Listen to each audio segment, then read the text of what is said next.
नमस्कार दोस्तों, horror tales के एक नई एपिसोड में आप सभी का स्वागत है। कैसा हो जिस स्कूल के बेंच पर आप दिन में बैठते हैं, वहाँ रात में कोई आत्मा बैठती हो सकता है जिस क्लासरूम पे आप पढ़कर बड़े हो रहे हो, उसी क्लासरूम में किसी की मौत हुई हो।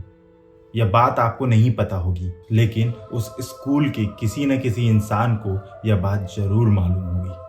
आज की कहानी एक ऐसे स्कूल की है जहां पर इस तरह की घटनाएं होती रही हैं। इसकी शिकायत वहां रहने वाले आस पड़ोस के लोगों ने भी की और वहां काम कर रहे कई सारे गार्ड्स ने भी की है। उत्तर प्रदेश का एक छोटा सा शहर बांदा, वहां के एक स्कूल में एक ऐसे ही हॉरर एक्टिविटी हमेशा से होती रही, जिससे आस पड़ोस के लोग तो परेशान थे ही, वहां पर काम कर रहा गार्ड भी उससे बच ना सका। उस स्कूल में हाल ही में एक नया सिक्योरिटी गार्ड आता है। वह रेगुलर अपने काम को करता है और रात होने पर घर चला जाता है।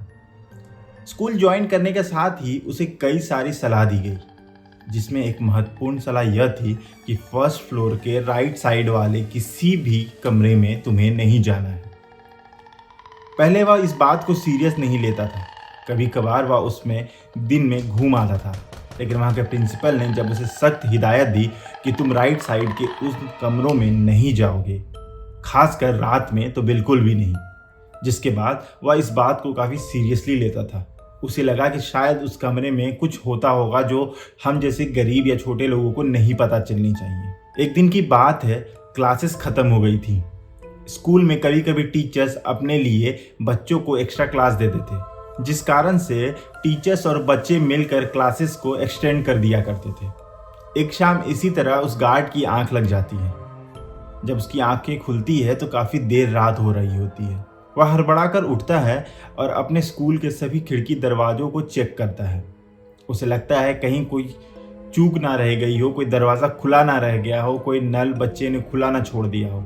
वह सब कुछ चेक करता हुआ ऊपर की ओर बढ़ता है। वह अभी नींद से ही उठा था, जिस कारण से उसकी आंखें अभी भी भारी पड़ी हुई थी।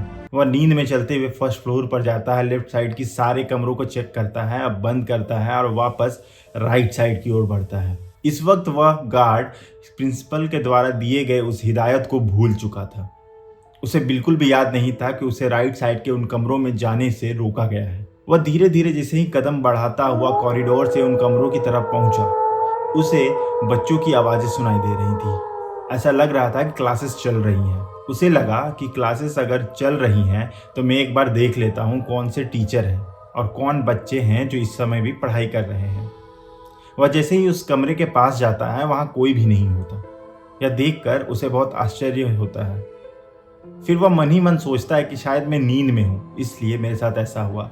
वह वापस मुड़ता है, पीछे की ओर जाता है, लेकिन जैसे ही वह कुछ दूर जाता है, वापस से बच्चों की आवाज़ें आने लगती है। एक टीचर की आवाज़ सुनाई देती है जो पढ़ा रही थी। वह ध्यान से सुनता है तो ऐसा लगता है मानो टीचर्स कुछ कैलकुलेट कर रही है और बच्चे भिनभिना रहे हैं। बच्चों की आवाज़ साफ नहीं थी, लेकिन टीचर की आवाज़ साफ आ रही थी। वह कुछ कैलकुलेशन सिखा रही थी या फिर वह किसी गिनती को गिन रही थी। वह वापस मुड़ता है, क्लास की ओर जाता है, लेकिन वहाँ कोई नहीं था।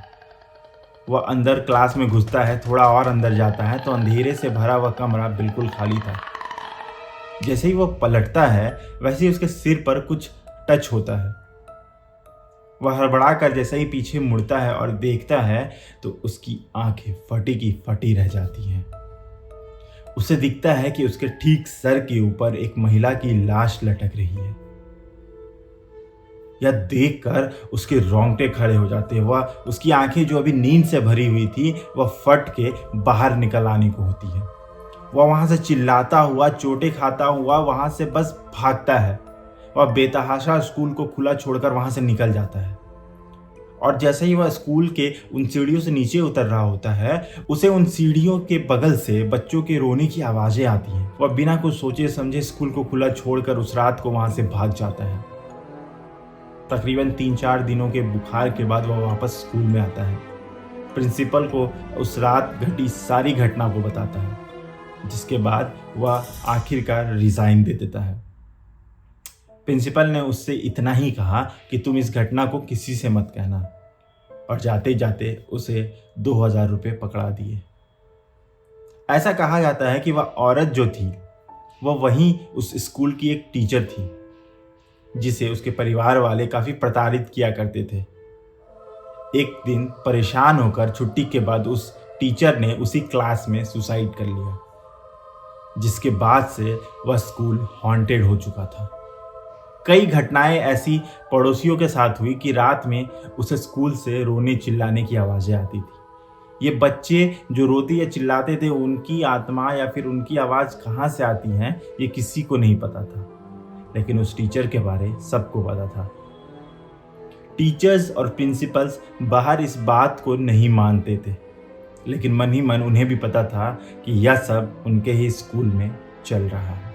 तो ये थी हमारी आज की कहानी। आपको हमारी कहानी कैसी लगी हमें कमेंट करके ज़रूर बताएं, और अगर आप इस चैनल पर नए हैं तो हमारे चैनल को सब्सक्राइब करें। धन्यवाद।